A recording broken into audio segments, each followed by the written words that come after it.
Sairam friends मु lily आपण मानकु स्वागत करुचे मो चैनल लिलीज कुकिंग को। आज आम बनैबा गोटा पोहला माछ बेसर। तेबे चलंतु जानि नबा आ पई कोन कोन सामग्री दरकार। एठी मु दुईटा पियाज नै जाइछि, गोटे काटिक नैछि आ गोटे पेस्ट बनै देछि। 2 चमच सोरिष नैछि, गोटे चमच जीरा नैछि, गोटे बुदा रसुण नैछि आ सुखिला लंका 5-6टा नैछि। बड़ साइज रो लाल टमाटर 2टा नैछि। एठी हमें जीरा सोरिष लंका रसुण रो गोटे फाइन पेस्ट बनै देइछे। तो फ्रेंड्स एठी देखंतु मु माछ को भलो भाबे धोई परिष्कार करी लूण हळदी गुळै ताको आधा घंटा हेबो मैरिनेट करी रखी देइछि। एबे चलंतु हमें माछ फ्राई करिबा। देखंतु मु गैस रे पैन बसै देइछि। एबे तेल पकेइबा। तेल हमर भलो से गरम होला पर हमें माछ पकेइबा। हमर तेल गरम हो जाइछि। एबे हमें माछ को दे दबा।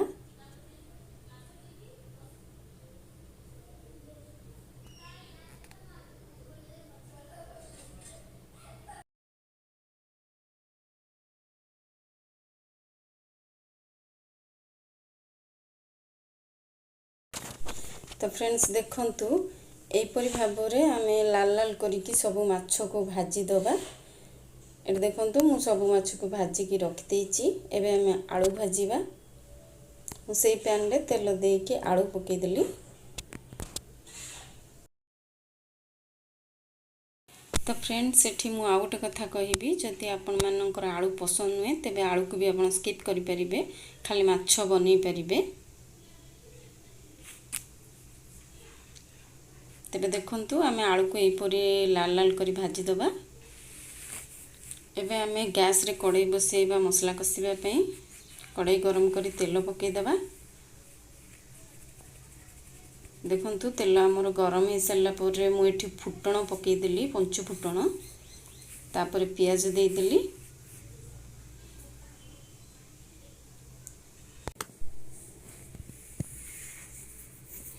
तो फ्रेंड्स एठी देखंतु पियाज हमर भलो भाबे भाजी हे गलानी। एबे हमें जो पियाज बट्टा रखिथिले ताकू दे दबा।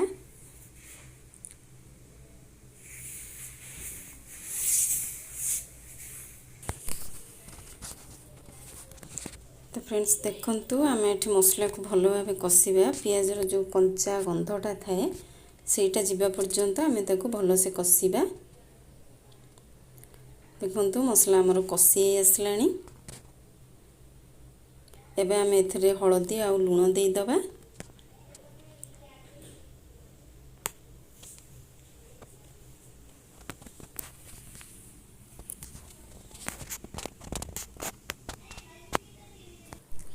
तो फ्रेंड्स देखंतु मु एठी बहुत कम तेल रे मसला कसुची। तो सेति पे हमें टिके पानी दे दबा। पानी दे की कसिबा।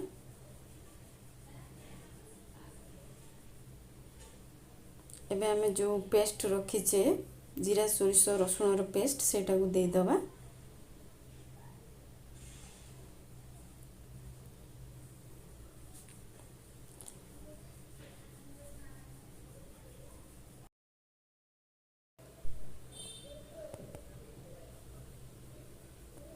तो फ्रेंड्स देखंतु मसला हमर भलो से कसी हे गलानी। एबे हमें आधरे टमाटो दे दबा।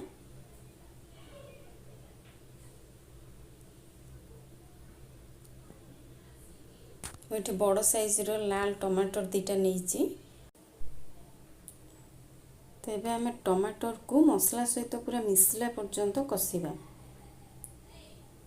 टमाटो जेमती मसला सहित पूरा मिसी जिवो। तो फ्रेंड्स देखंतु एबे हमर मसला हे गलानी। तो फ्रेंड्स एबे हमें जो आलू भाजी की रखिथिले एबे दे दबा।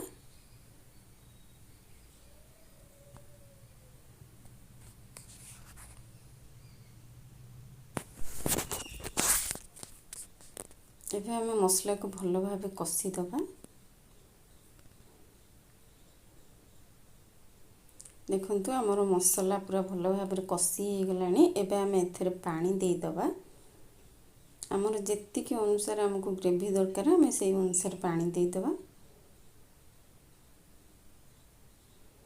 देखंतु एबे ताको हमें कवर करके सिझिबा पई छाडी दबा। तो फ्रेंड्स एठी आमर आलू सीझीगलानी एबे आमे माछको पकेइदबा 4-5 मिनिट फुटिगला परे आमे गैस ऑफ करदबा आमर गोटा पोहड़ा माछ बेसर रेडी।